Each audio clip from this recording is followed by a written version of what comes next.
Самиот факт што постојат сомнежи во јавноста дека некој тргува со правото и правдината во оваа држава, самото тоа говори во каков амбиент и во какво општество живееме. Дали е точно дека неколкумина ваши пратеници преговараат за обезбедување на двотретинско? Непринципиелно и навистина не би сакал да верувам и не би можел да верувам дека некој воопшто во оваа држава размислува да тргува со нешто за кое што граѓаните во оваа држава на 30 септември јасно и гласно кажаа дека го отфрлат. Без разлика дали станува збор за пратеници од страна на ВМРО-ДПМН и коалицијата предводена од ВМРО-ДПМН или пратеници од коалицијата предводена од Социјалдемократскиот сојуз на Македонија. Господин Мицковски, понудивте две опции. Може ли мало појаснување што е разликата меѓу првата и втората во однос на оној делот на вашите услови кои што претходно ги дадовте? Дали во втората опција ги исклучува тие пршинска влада студена или пак само плюс го нудите ова како посебно обвинителство? Многу јасно беше и првата и втората опција. Разликата е што во првата опција бараме да се предложи јавен обвинител кој што ќе биде на предлог на опозицијата, а во втората опција велиме веднаш после изборите да формираме институција која што ќе се занимава со организираниот криминал и корупција во оваа држава веднаш по престанокот на мандатот на политизираното специјално јавно обвинителство, кое што ќе ги доистражи и комплетно ќе ги документира содржината на сите оние нелегално стекнати материјали за кои што ова политизирано специјално јавно обвинителство тврдеше дека нема време да го направи, но истовремено ќе се позанимава и со таквите материјали кои што се однесуваат на опозицијата и на Зоран Заев, но истовремено ќе ги истражи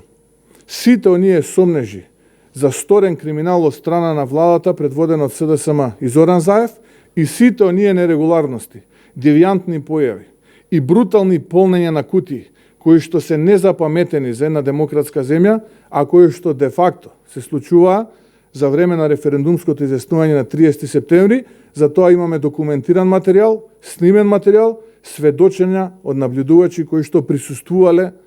на тие настани. Што во случај, бидејќи власта инсистира на или скратени рокови избори, ви инсистирате прежинската влада. Ако власта инсистира да оди на избори по скратени рокови, дали ВМРО-ДПМН би учествувал? Оваа влада, предводена од СДСМ и Зоран Заев, веќе во два наврати го покажа својот недемократски и неевропски карактер на начин на кој што најпрвен ги организираше, ги спроведе локалните избори, а потоа и на брутален начин манипулираше со волјата на мнозинството граѓани на денот на референдумското изјаснување, каде што имавме буквално револвераши кои што полнеа кутии, и тоа не на едно,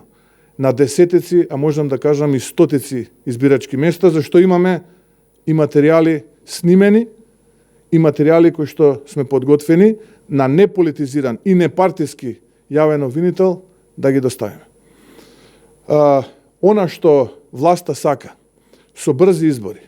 кои што ќе бидат резултат на непочитување на законите, на непочитување на договорот, кој што го постигнавме за време на последната лидерска средба, самото говори каква е желбата на оваа власт и по било која цена да остане и да продолжи да го плячка сопствениот народ и сопствените граѓани. Многу бев јасен и ќе го повторам тоа уште еднашка. На оваа пресконференција кажавме дека е неопходна формирање на пржинска влада и од тоа нема бегање. Бидејќи тука нема правно тумачење дали уставот бил над законите, бидејќи во законот за избор јасно стои што и колку предвидува да трае таа пржинска влада. Така што ВМРО-ДПМН апсолутно стои на ставот дека пржинска влада е неопходна по својата содржина за да гарантира фер и кредибилно изјаснување на следните предвремени парламентарни избори или редовни во зависност од тоа дали повторно Зоран Заев, Радмила Шекеринска, Оливер Спасовски и групата околу нив манипулира или на вистина посакуваа ворени парламентарни избори.